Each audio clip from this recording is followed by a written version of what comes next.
Welcome indeed back to the show. I'm joined by Richard Jefferson, Kendrick Perkins, and guys, the Bucks also, it's been a long road. They are in the finals for the first time since 1974. As of right now, we don't know if two-time MVP Giannis Antetokounmpo will be ready to play in Game 1. Perk, how should the Bucks prepare for the finals with the health of their best player in question?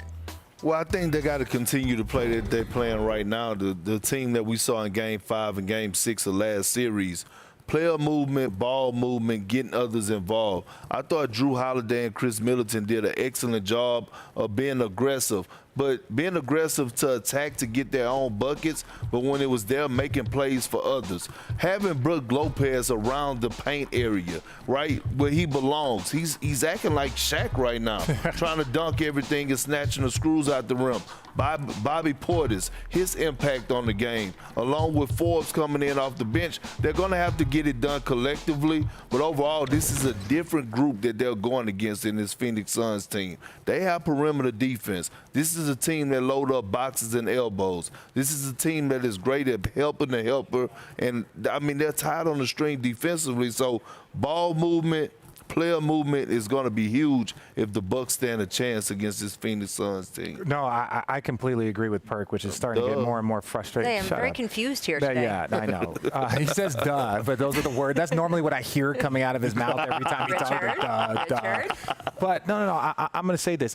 It's very eerie how similar these teams are when Giannis isn't playing. So you have a backcourt in Drew Holiday and Chris Middleton, right? Very similar to Chris Paul and Devin Booker. Then you have a big that can be dominant in Brook Lopez, very similar to what you have in DeAndre Ayton. Now, obviously, they're different, but when you look at their strong points of both teams, it's going to be matchup. Like, it's all about matchups. You got to win your matchup, and the bench has to outplay the Phoenix Suns bench. But the approach for Milwaukee is going to be very similar for the Suns. You got to have balance. You got to get a lot of people involved. You got to involve your bigs, and then you're going to need big players to step up in big moments. And I think that's what's going to be needed for both of these teams because they are so similar. Right. Yeah. And look, the official injury with Giannis, what the Bucks are listing him as, is a hyperextended left knee. Now, we had Chris Bosh on the show last week. He said he had that same injury.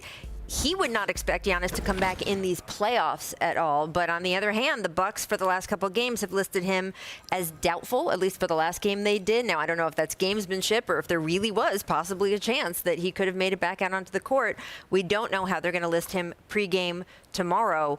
But look, we all know how competitive Giannis Antetokounmpo is. We know that he has been, since he won his first MVP, he said, you can't really call me an MVP until I win a title, that he knows the importance of winning in the NBA. And for him not to be able to just automatically be there out on that floor with them today, it just must be so difficult. And his left leg is his takeoff leg. Just understand that. That's a little different when it's your dominant, all those Euros, all that long. When you're doing those Euros, your knee's not as stable. So that's something that how he plays can also contribute to how quickly he can come back. And it's a balance too, though, right? Because, Kendrick, we remember Kevin Durant in the NBA Finals 2 years ago where I think Kevin was putting pressure on himself to play in addition to any outside pressure. Kevin Durant wants to be there for his team. He wants to show up. He has always shown up for his teams. We know that. So he, like any athlete at that level, wanted to give it a go, and we know what happens. So I'm sure there's a little bit of trepidation there with Giannis. On the one hand, it's the NBA Finals. Giannis has worked literally his whole life to get here, but you don't want him injuring something else, right? And then possibly being out for an entire year next year, the way we saw with Kevin Durant. It's very difficult. And that's a great point. And I always say, I tell this to people time and time again, that it's hard to win an NBA championship, but don't take for granted getting to the NBA Finals. Like, you don't never know if you'll ever get back there in your career, playing on the biggest stage, being able to be a part of, the whole ABC experience, the media experience, the whole, driving from the hotel when you're on the road with the security, like all that matters. And I think, you don't want to take it for granted because you just never know what's the possibility of you getting back to there. Thanks for watching ESPN on YouTube. For live streaming sports and premium content, subscribe to ESPN+.